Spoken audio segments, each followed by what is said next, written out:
김대중 대통령께서는 계속 이제 이른바 서울의 봄 때 한편으로는 대학 강연을 막 다니면서 겉에서 보기에는 이 대학생들을 상대로 선동하는 거 아닌가 이런 모습처럼 비칠지 모르지만 네. 내용적으로는 대학생들의 자제를 촉구했단 말이에요. 그래서 신문에도 이제 기고를 해서라도 어떻게든 이제 사태가 혹시라도 이제 어떤 우발적인 충돌로 흐르지 않도록 하려고 노력을 하셨는데 네.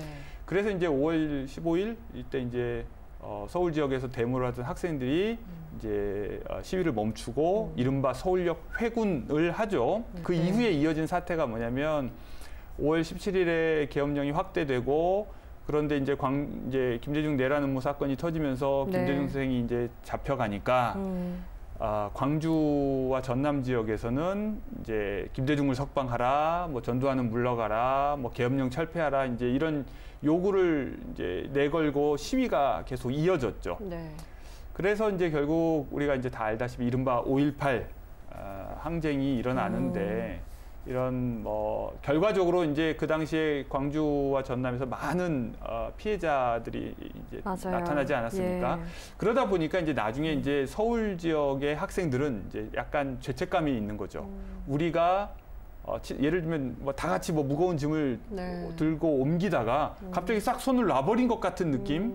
그래서 애꿎게 광주 전남의 이제 청년 학생들이 죽은 것이 아닌가 하는 이런 미안한 마음과 죄책감, 이제 그것이 80년대의 민주화 운동의 강한 이제 동력이 되기는 했죠. 네. 그런데 이제 그러다 보니까 또 그때의 서울역 회군 결정을 또 비판하고 그때 이제 회군하지 말았어야 한다, 막 이런 주장도 했던 것 같아요. 그래서 저도 이제 어렸을 때 학생 시절에는 네. 그것을 뭔가 비겁한 결정, 그래서 이제 그걸 결정한 어떤 학생회장들에게 책임을 묻거나 오히려 그때 끝까지 이제 시위를 하자고 주장한 사람들이 오히려 옳은 생각을 한 사람인 것처럼 생각하고 이랬던 것 같아요. 근데 역사의 가정법은 뭐 참 무의미하지만 네.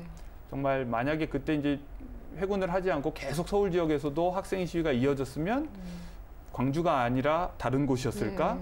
아니면 좀 전에 회장님 말씀하신 것처럼 이미 이제 광주 전남 지역을 계엄군이 이제 파견돼서 이제 둘러싸고 있는 상황에서 어떻게 보면 김대중을 엮어 넣기 위해서 네. 김대중 내란 음모 사건이라고 하는 것은 이미 계획되어 있었고 그러기 위해서는 어떤 인적 연계가 있는 광주의 대학을 엮어서 뭔가 이제 작업을 하고 있었던 거기 때문에 이건 피할 수 없는 일이 아니었나 또 이런 생각도 들고 아무튼 과거를 생각해 보면 이렇게 쉽게 판단하기 어려운 일들이 있는 것 같습니다.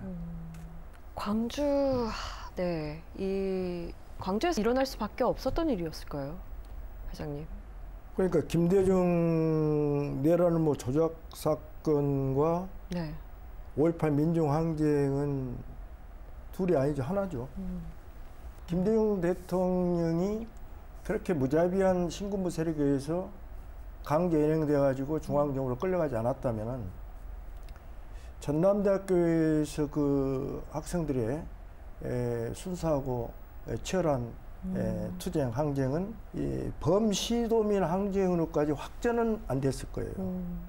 학생들의 시위, 투쟁, 이런 어떤 치열한 네. 그러한 어떤 민주주의의 어떤 열망, 함성, 거기 정도에서 멈췄을 건데 김대중 지도자에 대한 우리 특히 그 호남인들 이 열망은 아까 제가 그 5월 11일 1985월 10일에 있었던 정읍 황토연 그 연설에 모였던 군중 수만 하더라도 어마어마했거든요.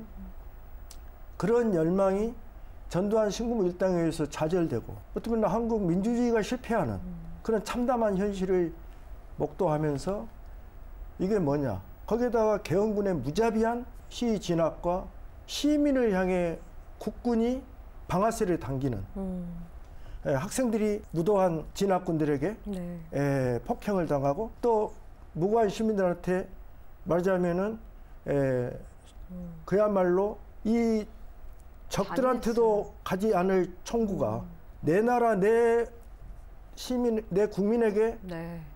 그런 학살의 총을 들이대고 살상을 해야 되는 그렇죠. 비무장 이런 시민들의- 속에서 김대중이라는 지도자의 그러한 그 고난과 그분에 대한 그 어마어마한 탄압, 순환 이게 혼연일체가 되어서 전 시도민의 항쟁으로 확대가 됐고 그 확대된 시민 항쟁의 힘에 의해서 물론 미국이라든지 유럽의 지도자들이라든지 교황까지 포함해서 모든 양심적 세계인들이 김대중의 구명을 나중에 이어갔지만 결국 김대중을 사는 것은 미국도 아니고 해외 지도자들의 힘만도 아니고 그런 힘들을 포함한 그 훨씬 더 전제에 있는 광주 10일간의 항쟁의 그 이대한 그 피플 파워 그것을 미국은 한반도를 갖다가 전략적 상황에서 김대중의 사형을 도저히 집행해서는 안 된다.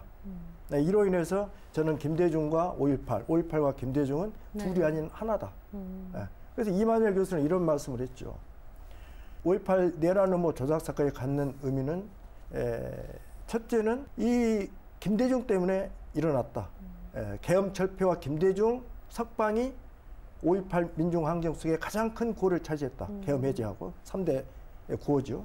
그 다음 두 번째는 5.17 내란 음모 조작 사건, 그 김대중에 대한 강제 연행과 그 순환을 통해서 우리 한국의 그 군부 정권, 그들을 향한 대항 이데올로기로서의 민주주의가 확산됐다.